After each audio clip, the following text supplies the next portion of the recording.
Hello friends, आज हम पढ़ेंगे ट्रांसपोर्टेशन इन ह्यूमंस। जो ह्यूमंस है उनके अंदर ट्रांसपोर्टेशन जो होता है मेनली सर्कुलेटरी सिस्टम के थ्रू होता है। सर्कुलेटरी सिस्टम ही रिस्पॉन्सिबल होता है सारी चीज़ों को ट्रांसपोर्ट करने में ह्यूमन बींग्स के अंदर। सर्कुलेटरी सिस्टम जो होता है उसके अंदर होता है आपका हार्ट जो कि मेन ऑर्गन है। उसके अलावा होता है ब्लड वेसल्स जिसमें आता है आर्टरीज, वेन और कैपिलरीज। इन सब के अलावा ब्लड जो होता है वो भी इंपॉर्टेंट रोल प्ले करता है सब्सटेंस को एक जगह से दूसरी जगह पहुंचाने में। तो ये सारे ऑर्गन्स के बारे में हम पढ़ेंगे, कैसे ये हेल्प करते हैं सारी चीजों को ट्रांसपोर्ट करने में। सबसे पहला ऑर्गन होता है हार्ट। हार्ट जो होता है आपका एक मस्कुलर ऑर्गन होता है जो कि रफली ट्रायंगुलर शेप का होता है और ये एक स्पेशल मसल से बना हुआ होता है जिसको बोलते हैं हम कार्डियक मसल्स। अगर हम बात करें तो ये स्मॉल साइज का होता है। इसका जो साइज होता है आपका is about a clenched fist. ये मेन पंपिंग ऑर्गन होता है जो कि ब्लड पंप करता है पूरी बॉडी में। दूसरा अगर हम बात करें तो जो ह्यूमन हार्ट होता है उसके 4 चैम्बर होते हैं आपके। पहला होता है आपका right ventricle, left ventricle, right atrium और लेफ्ट ऑट्रियम। ये आपके 4 चैम्बर होते हैं ह्यूमन हार्ट के। इसमें 2 टर्म और आते हैं, एक है सिस्टोल और एक है डायस्टोल। अगर हम सिस्टोल की बात करें तो सिस्टोल होता है आपका जो कॉन्ट्रेक्शन होता है आपका कार्डियक मसल्स का, वो होता है सिस्टोल। और डायस्टोल होता है रिलैक्सेशन जो कार्डियक मसल्स का होता है, डायस्टोल। ये दोनों टर्म्स जो होते हैं हम बीपी के लिए यूज करते हैं, सिस्टोल एंड डायस्टोल। इसकी अपर लिमिट और लोअर लिमिट होती है दोनों की। तो जो कॉन्ट्रेक्शन होता है कार्डियक मसल्स का दैट इज सिस्टोल और जो रिलैक्सेशन होता है कार्डियक मसल्स का वो कहलाता है डायस्टोल। सेकेंड ऑर्गन होता है आर्टरीज। आर्टरीज जो होती हैं वो थिक वॉल्ड ब्लड वेसल्स होती हैं जो कि कैरी करती हैं ऑक्सीजनेटेड ब्लड हार्ट से डिफरेंट पार्ट्स में बॉडी के। मीन्स आपकी ये जो है इनका मेन फंक्शन यही होता है कि हार्ट से डिफरेंट पार्ट्स में बॉडी के ब्लड पहुंचाती हैं आपकी आर्टरीज। लेकिन इसमें भी एक्सेप्शन होता है। पल्मोनरी आर्टरी जो होती है वो एक एक्सेप्शन है। ये जो है डीऑक्सीनेटेड ब्लड कैरी करती है हार्ट से लंग्स तक, जहां पर क्या होता है लंग्स में होता है ऑक्सीजनेशन ब्लड का। तो इसका जो होता है मेन इसका ये एक्सेप्शन है जहां पर जो पल्मोनरी आर्टरी है वो डीऑक्सीनेटेड ब्लड कैरी करती है हार्ट से लंग्स तक। ये जो होती है आर्टरीज हमारी पूरी बॉडी में प्रेजेंट होती हैं।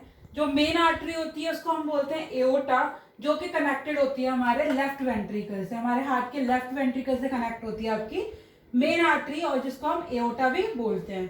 दूसरी पल्मोनरी आर्टरी जो कि एक्सेप्शन है, डीऑक्सीनेटेड ब्लड कैरी करती है लंग्स तक। ये आपकी कनेक्ट होती है राइट वेंट्रिकल से। आर्टरीज के बाद हम लोग पढ़ेंगे वेन्स के बारे में, और इन दोनों का डिफरेंस बहुत ही इंपॉर्टेंट है। इन दोनों का डिफरेंस आता है एग्जाम में। थर्ड है आपका वेन्स। वेन्स जो होती है वो थिन वॉल्ड होती है जबकि आर्टरीज जो होती है वो थिक वॉल्ड ब्लड वेसल्स थी। वेन्स जो है वो थिन वॉल्ड होती है, इनको थिक वॉल की जरूरत नहीं होती बिकॉज यहाँ पर जो ब्लड होता है वो हाई प्रेशर में नहीं होता है। लेकिन आर्टरीज को थिक वॉल की जरूरत होती है बिकॉज जब एक जगह ब्लड प्रेजेंट है, मीन्स हार्ट में ब्लड प्रेजेंट है, उस टाइम क्या प्रेशर बहुत ज्यादा है, तो इसकी वजह से उनकी वॉल्स जो है थिक होनी चाहिए। नहीं तो थिन वॉल्स होंगी तो हाई प्रेशर की वजह से वो रप्चर हो सकती हैं। ये जो होती है थिन वॉल्ड ब्लड वेसल्स होती हैं जो मोस्टली डीऑक्सीनेटेड ब्लड कैरी करती हैं, आपके डिफरेंट पार्ट से हार्ट तक लेकर जाती हैं। लेकिन पल्मोनरी वेन्स जो है इसमें भी एक्सेप्शंस होती हैं। यहाँ पर डीऑक्सीनेटेड ब्लड कैरी करती हैं सारी वेन्स, लेकिन पल्मोनरी वेन्स जो होती हैं वो ऑक्सीनेटेड ब्लड कैरी करती हैं लंग से हार्ट तक। इनके बीच में वॉल्स भी होते हैं क्योंकि पूरी बॉडी से ब्लड आ रहा है तो वापस जाने का भी चांसेस रहता है आपका लेग से, हैंड से, तो उसका बैक फ्लो भी हो सकता है। इसकी वजह से इनके बीच में क्या होता है वॉल्स प्रेजेंट होते हैं। Walls like a ball like structure, इस टाइप से स्ट्रक्चर प्रेजेंट होते हैं जो कि क्लोज हो जाते हैं, जिससे क्या हो जाता है आपका जो बैक फ्लो है वो प्रिवेंट हो सकता है। तो बैक फ्लो को प्रिवेंट करने के लिए इनके बीच में वेन्स के बीच में वॉल्स प्रेजेंट होते हैं। वेन्स भी 2 होती हैं आपकी, एक होती है मेन वेन जिसको हम वेना केवा भी बोलते हैं, और एक होती है पल्मोनरी वेन। जो हमने देख लिया कि पल्मोनरी वेन जो है वो तो आपका एक्सेप्शन में आती है। ये आपकी डीऑक्सीनेटेड ब्लड कैरी करती है, लेकिन पल्मोनरी वेन आपकी ऑक्सीजनेटेड ब्लड कैरी करती है लंग से डिफरेंट पार्ट्स में। थर्ड है आपका कैपिलरीज। कैपिलरीज एज सच आपका कुछ बहुत बड़ा टॉपिक नहीं है बिकॉज कैपिलरीज जो होती हैं वो थिन ट्यूब लाइक स्ट्रक्चर होते हैं जो कि आर्टरीज और वेन्स के बीच में ही प्रेजेंट होते हैं। तो कैपिलरीज जो है आपकी वो थिन ट्यूब लाइक स्ट्रक्चर है जो कि किसके बीच में प्रेजेंट है आपकी वेन्स और आर्टरीज के बीच में। तो कैपिलरीज मेन पार्ट वही है कि दोनों के बीच में लिंकअप होती है, दोनों के बीच में लिंक रहती है, जिससे ये इजीली सब्सटेंस को ट्रांसपोर्ट करने में हेल्प करती है। ये आपका पूरा सिस्टमैटिक फ्लो चार्ट है जिसके थ्रू आपको इजीली समझ आ जाएगा कि कैसे जो ब्लड है वो जो सब्सटेंस है आपका, ये जो ऑक्सीनेटेड ब्लड है वो लंग से हार्ट तक जाता है और हार्ट से पूरी बॉडी ऑर्गन्स में और वापस फिर लंग्स तक या हार्ट तक जाता है, वो कैसे जाता है। तो सबसे पहले जो ऑक्सीनेटेड ब्लड है लंग्स में होता है, सारे बॉडी ऑर्गन्स रिलैक्स होते हैं, तो उस टाइम क्या होता है, जो लंग से ऑक्सीनेटेड ब्लड है पल्मोनरी वेन के थ्रू लेफ्ट ऑट्रियम में आता है। तो सबसे पहला स्टेप यही होता है कि लंग्स में जब सारे ऑर्गन्स रिलैक्स होते हैं, आपकी बॉडी पूरी रिलैक्स होती है, तो पल्मोनरी वेन जो है वो ऑक्सीनेटेड ब्लड कैरी करती है लेफ्ट ऑट्रियम तक। जब लेफ्ट ऑट्रियम आपका कॉन्ट्रैक्ट करता है तो वॉल्व 1 के थ्रू आपका जो ब्लड है वो लेफ्ट वेंट्रिकल में चला जाता है। जब लेफ्ट वेंट्रिकल में प्रेशर यहाँ हाई हो गया बिकॉज सारा ब्लड यहाँ पर है, जब लेफ्ट वेंट्रिकल आपका कॉन्ट्रैक्ट करेगा तो वो जो है फोर्स करेगा ब्लड को मेन आर्टरी में या एओर्टा में, और मेन आर्टरी उस ऑक्सीनेटेड ब्लड को क्या करेगी, सारे बॉडी ऑर्गन्स तक पहुंचा देगी थ्रू कैपिलरीज। कैपिलरीज के थ्रू वो सारी बॉडी ऑर्गन्स में पहुंचा देगी आपका। तो मेन आर्टरी का यहाँ पर ऑक्सीनेटेड ब्लड कैरी करने का काम खत्म हो गया, आपका ऑक्सीनेटेड ब्लड जो लंग से आया था वो पूरी बॉडी ऑर्गन्स तक पहुंच गया। अब हम लोग रेस्पायर करते हैं, तो जब ऑक्सीजन हमें मिल गई तो एट द सेम टाइम हमारे जो सेल्स हैं उसमें कार्बन डाइऑक्साइड भी रिलीज होती है। तो जो मेन वेन होती है आपकी या वेना केवा, वो क्या कैरी करती है, सारे बॉडी ऑर्गन्स जो होते हैं उनसे डीऑक्सीनेटेड ब्लड कैरी करती है और उस डीऑक्सीनेटेड ब्लड को वो राइट ऑट्रियम तक लेके जाती है। जब राइट ऑट्रियम आपका कॉन्ट्रैक्ट होता है तो वॉल्व 2 के थ्रू वो ब्लड जो है डीऑक्सीनेटेड ब्लड है अब यहाँ पर वो राइट वेंट्रिकल में चला जाता है। जब राइट वेंट्रिकल कॉन्ट्रैक्ट करता है तो फोर्स करता है डीऑक्सीनेटेड ब्लड को पल्मोनरी आर्टरी में, और पल्मोनरी आर्टरी में जैसे ही ब्लड जाता है पल्मोनरी आर्टरी उस डीऑक्सीनेटेड ब्लड को आपका लंग्स तक पहुंचा देती है। तो ये आपका पूरा प्रोसेस होता है कि कैसे ब्लड जाता है। तो यहाँ पर आपका सबसे पहले oxygenated blood pulmonary vein lung से लेफ्ट ऑट्रियम तक लेकर गई, लेफ्ट ऑट्रियम से लेफ्ट वेंट्रिकल में गया, लेफ्ट वेंट्रिकल से मेन आर्टरी में गया, मेन आर्टरी ने उसको सारे बॉडी ऑर्गन्स में पहुंचा दिया। तो इतनी तो लाइफ साइकिल हो गई आपकी ऑक्सीनेटेड ब्लड की। अगर हम डीऑक्सीनेटेड ब्लड की बात करें तो जैसे बॉडी ऑर्गन्स तक ऑक्सीनेटेड ब्लड पहुंचता है तो वहां से आपका जो मेन वेन होती है या vena cava deoxygenated blood carry करती है आपकी राइट ऑट्रियम तक। राइट ऑट्रियम कॉन्ट्रैक्ट करता है और वो ब्लड को राइट वेंट्रिकल में पहुंचा देता है। जब राइट वेंट्रिकल कॉन्ट्रैक्ट करता है तो ब्लड जो है आपका वो पल्मोनरी आर्टरी में पहुंच जाता है और वो उस ब्लड को लंग्स तक पहुंचा देती है।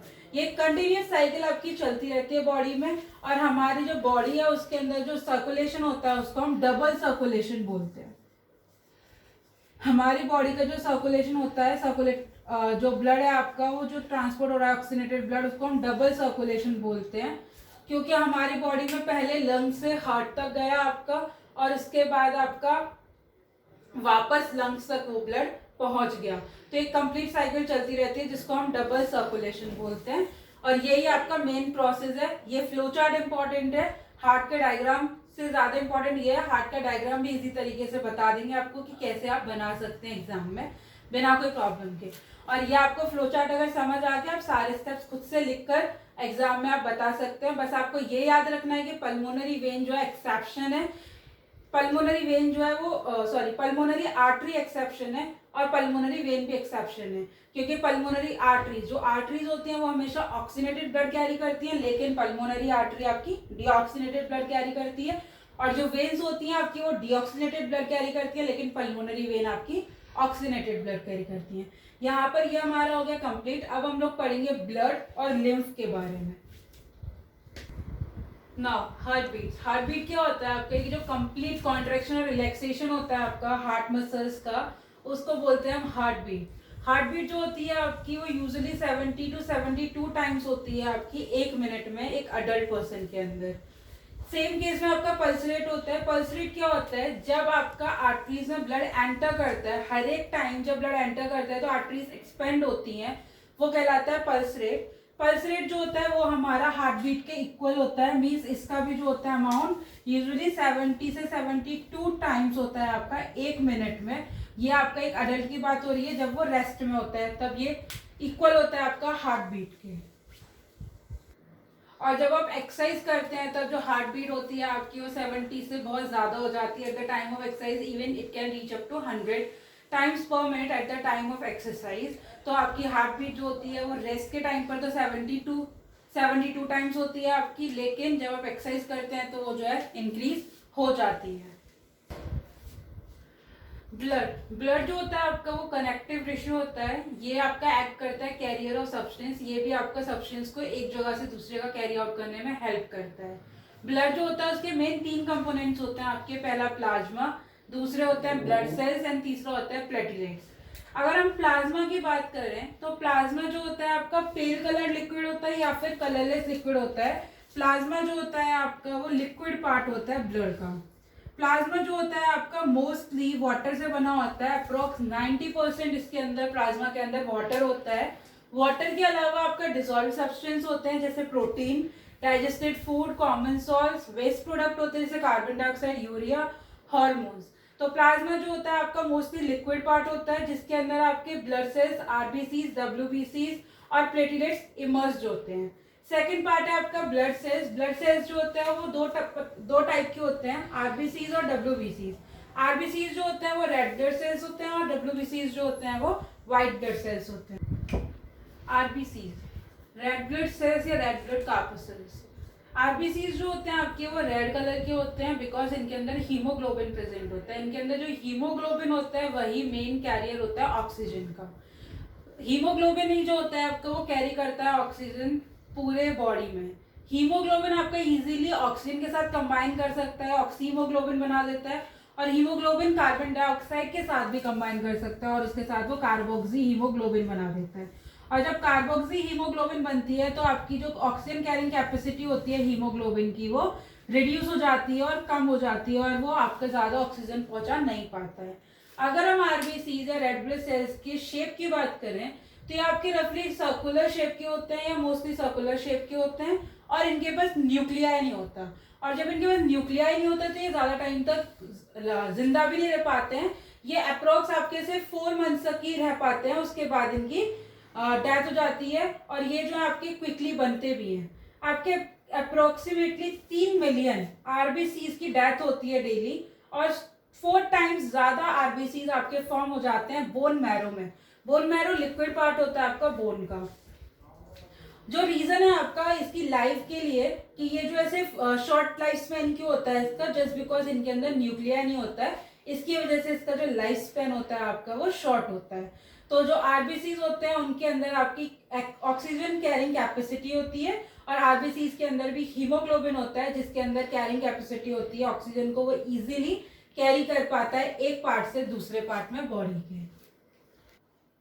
Now WBCs stands for white blood cells और white blood corpuscles। अगर हम WBCs की बात करें तो WBCs जो होते हैं आपके इरेगुलर शेप के होते हैं, इनकी कोई शेप नहीं होती और सारे सेल्स जो होते हैं आपके डिफरेंट होते हैं व्हाइट ब्लड सेल्स में।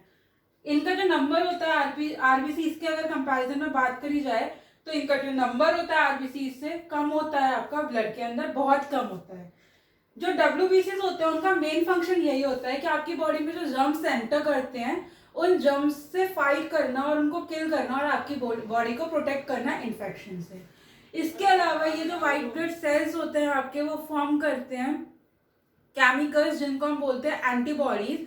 और एंटीबॉडीज जो होती है उनके अंदर कैपेबिलिटी होती है इजीली वो आपकी फाइट कर सकती हैं जो फॉरेन एंटीजेंस एंटर करते हैं हमारी बॉडी में या जो फॉरेन माइक्रोब्स एंटर करते हैं हमारी बॉडी में, एंटीबॉडीज उनके साथ कंबाइन हो जाती है और वो इजीली आपकी उनको किल कर देती है और आपकी बॉडी को प्रोटेक्ट करती है इन्फेक्शन से। तो जो व्हाइट ब्लड सेल्स होते हैं उनका मेन फंक्शन यही होता है कि वो फाइट करते हैं आपके इन्फेक्शन से और आपकी बॉडी को प्रोटेक्ट करते हैं इन्फेक्शन से। थर्ड कंपोनेंट होता है ब्लड का प्लेटलेट्स। प्लेटलेट्स का जो मेन फंक्शन होता है आपका वो ब्लड कोएगुलेशन। मीन्स जब आपको कभी चोट लगती है तो आपका जो ब्लड है आपका फ्लो होता रहता है तो उसको जो है क्लॉट करने में हेल्प करते हैं प्लेटलेट्स। तभी आपका जो ब्लड है चोट लगने के थोड़े टाइम तक निकलता है, उसके बाद वो बहना बंद हो जाता है बिकॉज वहाँ पे जो है पर्टिकुलर प्रोटीन रिलीज हो जाती है और वो ब्लड को कोएगुलेट कर देती है। तो ब्लड कोएगुलेशन आपका एक डिफेंस मैकेनिज्म है जो ज्यादा ब्लड को लॉस नहीं होने देता आपकी बॉडी से। तो आपकी बॉडी को जो है प्रोटेक्ट करता है, आपका कोएगुलेशन में हेल्प करता है जिससे कि ज्यादा ब्लड आपका लॉस ना हो। अगर हम बात करें फंक्शंस की तो ब्लड के डिफरेंट फंक्शंस होते हैं। जैसे ब्लड जो होता है आपका वो कैरी करता है ऑक्सीजन लंग्स से डिफरेंट पार्ट्स में बॉडी के। दूसरा सेम टाइम पर जब आप ब्रीद आउट करते हो तो वो कार्बन डाइऑक्साइड कैरी करता है सारे बॉडी पार्ट से वापस लंग्स तक। If we talk about third function, तो तीसरा फंक्शन होता है कि जो आपका ब्लड है वो डाइजेस्टेड फूड स्मॉल इंटेस्टाइन से सारे बॉडी पार्ट्स में कैरी आउट करता है और हार्मोन एंडोक्राइन ग्लैंड जो सिक्रीट करते हैं उसको सारे बॉडी पार्ट्स में लेकर जाता है। उसके अलावा जो ब्लड है आपका वो बॉडी टेम्परेचर रेगुलेट करता है। तो आपका नेक्स्ट फंक्शन हो गया रेगुलेट बॉडी टेम्परेचर। आपके बॉडी टेम्परेचर को रेगुलेट करने का काम भी होता है ब्लड का। उसके अलावा हमने पढ़ा कि WBCs जो है वो प्रोटेक्ट करते हैं बॉडी को। तो ब्लड का एक और फंक्शन हो गया कि बॉडी को प्रोटेक्ट कर रहा है आपका इन्फेक्शन से। नेक्स्ट आपका फंक्शन हो गया ब्लड जो है वो कोएगुलेशन में भी हेल्प करता है। तो ब्लड का नेक्स्ट फंक्शन हो गया कि ब्लड जो है वो आपका एक्सेस लॉस ऑफ ब्लड जो है उसको प्रिवेंट करता है, मीन्स ब्लड कोएगुलेशन में हेल्प करता है। ये डिफरेंट फंक्शंस है आपके ब्लड के। ये आपका ब्लड कंप्लीट हो गया यहाँ पर। अब हम पढ़ेंगे ब्लड प्रेशर। अगर हम ब्लड प्रेशर की बात करें तो ब्लड प्रेशर जो होता है उसके अंदर दो टर्म्स आते हैं आपके, सिस्टोलिक और डायस्टोलिक। सिस्टोलिक क्या होता है? सिस्टोलिक होता है जो मैक्सिमम प्रेशर होता है जिस टाइम जो ब्लड है आपका वो हार्ट को छोड़ता है, मेन आर्टरी में एंटर करता है और सारे बॉडी में जाता है, वो कहलाता है सिस्टोलिक प्रेशर। तो मैक्सिमम प्रेशर जो है आपका वो 120 mmHg होता है। सिस्टोलिक का जो मैक्सिमम प्रेशर होता है वो कितना होता है? 120 mmHg। mmHg जो है उसकी यूनिट होती है आपकी, मीन्स मरकरी। Hg होती है मरकरी, ये यूनिट होती है जिसमें हम ब्लड प्रेशर को मेजर करते हैं। एक होता है आपका डायस्टोलिक। डायस्टोलिक जो होता है वो मिनिमम प्रेशर होता है जिसमें आपका जब आपका हार्ट जो है रिलैक्स्ड रहता है तो उस टाइम जो आर्टरीज है वो भी रिलैक्स रहती हैं, तो उस टाइम उनका जो प्रेशर होता है वो मिनिमम होता है ड्यूरिंग रिलैक्सेशन फेज, और ये आपका होता है सिस्टोलिक कॉन्ट्रैक्शन फेज में। तो डायस्टोलिक जो होता है उसका वो होता है यूनिट 80 mmHg। तो ये लोअर होती है, ये हायर होती है। इससे आपको बीपी मेजर करते हैं। अगर इससे ऊपर जाता है आपका बीपी तो आपको हाई बीपी प्रॉब्लम है, इससे कम जाता है तो लो बीपी प्रॉब्लम है। उसके अलावा जो हाई बीपी होता है उसको हम हाइपरटेंशन भी बोलते हैं। हाई बीपी को हाइपरटेंशन भी बोला जाता है। अगर हम बात करें बीपी को मेजर करने की तो एक इंस्ट्रूमेंट होता है जिससे आप बीपी को मेजर कर सकते हो और वो इंस्ट्रूमेंट का नाम बहुत इंपॉर्टेंट है। वो इंस्ट्रूमेंट है आपका sphygmomanometer.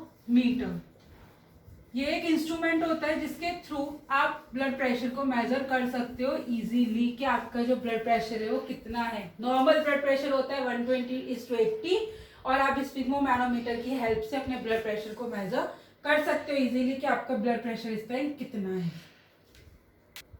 Now lymphatic system. If we talk about lymphatic system आपका, इसके भी 4 कंपोनेंट होते हैं जिसमें पहला है आपका लिम्फ कैपिलरीज, दूसरा है आपका लार्जर लिम्फ वेसल्स, तीसरा होता है लिम्फ नोड्स एंड लास्ट होता है लिम्फ। अगर हम लिम्फ कैपिलरीज की बात करें तो ये ट्यूब लाइक स्ट्रक्चर्स होते हैं आपके। इनके जो एंड होते हैं वो क्लोज्ड होते हैं। इनके जो होते हैं वॉल्स में पोर्स होते हैं बहुत बड़े बड़े, इनके एंड्स क्लोज होते हैं। इसकी वजह से जितने भी आपके सब्सटेंस होते हैं या जो लार्ज प्रोटीन मॉलिक्यूल्स होते हैं वो इजीली सीप कर जाते हैं इंटरसेलुलर स्पेसेस में थ्रू दी पोर्स। जो कैपिलरीज के पोर्स होते हैं बहुत बड़े होते हैं जिससे इजीली जो बिगर प्रोटीन मॉलिक्यूल्स होते हैं वो पास ऑन हो सकते हैं। लिम्फ कैपिलरीज मिलकर आपकी लार्ज लिम्फ वेसल्स बना देती हैं। लार्ज लिम्फ वेसल्स जो होती हैं आपकी, अगर उनकी बात करें तो लार्ज लिम्फ वेसल्स जो होती हैं उनके अंदर सिर्फ लिम्फ नोड्स होती हैं, उनका ऐसा कोई फंक्शन नहीं होता है। लिम्फ नोड्स की बात करें तो लिम्फ नोड्स जो होते हैं उनके अंदर स्पेशल सेल्स होते हैं जिनको हम लिम्फोसाइट्स बोलते हैं। लिम्फोसाइट्स जो होता है उसका मेन फंक्शन होता है कि वो पहला तो लिम्फ की क्लीनिंग में हेल्प करता है, दूसरा हमारी बॉडी को प्रोटेक्ट करता है डिजीज से। लास्ट है आपका लिम्फ जो होता है वो सिमिलर होता है ब्लड के, जैसे आपका ब्लड होता है वैसे ही आपका लिम्फ होता है।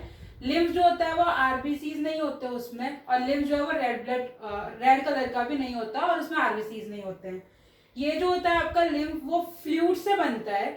जो फ्लूइड आपका ब्लड कैपिलरी से लीक होकर इंटरसेलुलर स्पेसेस में चला जाता है टिश्यूज के, उस टिश्यूज से जो आपका बनता है उस फ्लूइड से जो बनता है सब्सटेंस वो कहलाता है लिम्फ। लिम्फ जो है आपका इंपॉर्टेंट रोल प्ले करता है हमारे इम्यून सिस्टम में। लिम्फ जो होता है आपका येलोइश फ्लूइड होता है जो कि एस्केप कर जाता है ब्लड कैपिलरीज से इंटरसेलुलर स्पेसेस में टिश्यूज के, मींस येलोइश फ्लूइड है जो इजीली आपका ब्लड कैपिलरी से इंटरसेलुलर स्पेसेस में चला जाता है टिश्यूज के।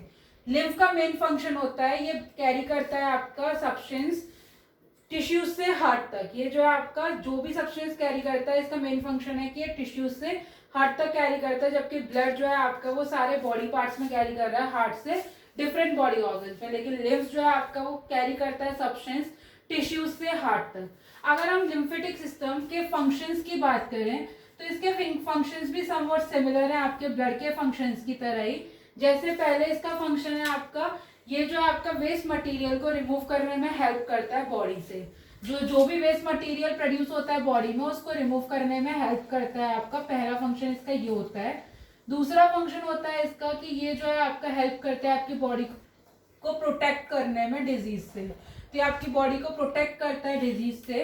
और आप तीसरा फंक्शन होता है कि ये जो है आपके सब्सटेंस को कैरी करता है एक पार्ट से दूसरे पार्ट में, जिसमें डिफरेंट सब्सटेंस होते हैं आपके टिश्यूज से हार्ट तक सब्सटेंस को कैरी करता है, जिसमें आपके डाइजेस्टिव फूड्स भी होते हैं, लार्ज प्रोटीन मॉलिक्यूल्स होते हैं, मैनी अदर सब्सटेंस जो कि ये कैरी करता है आपका टिश्यूज से हार्ट तक। तो आपका ये लिम्फेटिक सिस्टम, ब्लड, ये पूरा आपका कंप्लीट हो गया। अब आपका सिर्फ एक्सक्रीटरी सिस्टम बचा हुआ है प्लांट्स और एनिमल्स में। एंड उसके बाद ये चैप्टर हमारा कंप्लीट हो गया। उसके बाद लाइफ प्रोसेस के बाद हम लोग शुरू करेंगे आपका सेकेंड चैप्टर। लेकिन अभी इसके बाद हम लोग को एक टॉपिक और कवर करना है प्लांट और एनिमल्स में, दैट इज एक्सक्रीशन।